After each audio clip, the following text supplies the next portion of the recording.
नमस्कार, मैं हूं अमित कुमार और आप देख रहे हैं कलम युग टीवी। कहते हैं धर्म और आस्था मानना सबका अधिकार है और मानना चाहिए। जिसकी जिस पे श्रद्धा है वो उस पे रखना चाहिए, लेकिन धर्म के नाम पे धर्म के नाम पे पाखंड फैलाना ये गलत बात है।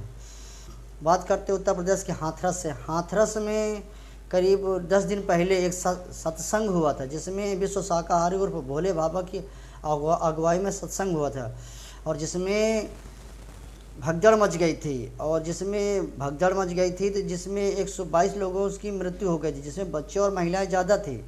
बताया जा रहा कि प्रशासन से 80,000 की अनुमति ली गई थी, लेकिन 2.5 से 3 लाख लोग पहुंच गए। और भगदड़ मचने का कारण है कि लोग बाबा के चरणों की धूल लेने गए थे, जिसमें जो उनके सेवक होते सेवकदारों से धक्का मुक्की हो गई, जिसमें भगदड़ मच गई और भगदड़ में 122 लोगों की मृत्यु हो गई।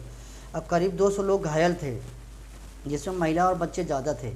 तो बात यह है कि जब 80,000 की अनुमति थी तो 2.5 से 3 लाख लोग आ गए, तो प्रशासन को उसकी देखना चाहिए था, उसकी व्यवस्थाएं देखनी चाहिए थे कि कहीं ऐसी आपात स्थिति ना जाए जिसमें प्रशासन की कमी का एहसास हो।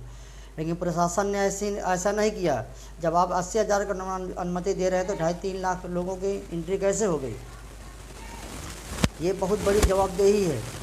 और जो उसका मुख्य आयोजक था विश्व शाकाहारी उर्फ भोले बाबा, उसको यूपी सरकार ने जो जांच करवाया है, SIT है, उसमें 122 लोगों की मृत्यु हो गई, लेकिन जो उसके मुख्य आयोजक थे भोले बाबा, उसको क्लीन चिट दे यूपी SIT ने क्लीन चिट दे दिया।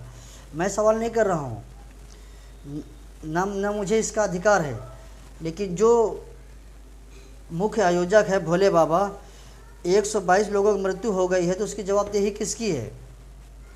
यूपी के पूर्व मुख्यमंत्री और बसपा अध्यक्ष मायावती ने कहा कि यूपी के जिला हाथरस में सत्संग भगदड़ कांड में 121 निर्दोष लोगों की मौत हो गई, जिसमें महिलाएं और बच्चे ज़्यादा हैं।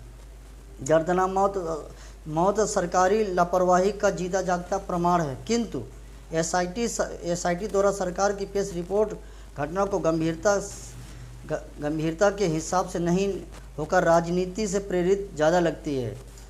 और उन्होंने कहा कि इस अति जानलेवा घटना के मुख्य आयोजक भोले बाबा की भूमिका के संबंध में SIT की खामोशी भी लोगों में चिंताओं का कारण है। साथ ही उसके विरुद्ध कड़ी कार्रवाई के बजाय उसे क्लीन चिट देने का प्रयास खासा चर्चा का विषय है। सरकार जरूर ध्यान दे ताकि ऐसी घटना दोबारा न हो। ये जो उनका ट्वीट है उत्तर प्रदेश के पूर्व मुख्यमंत्री मायावती जी और बसपा के अध्यक्ष हैं।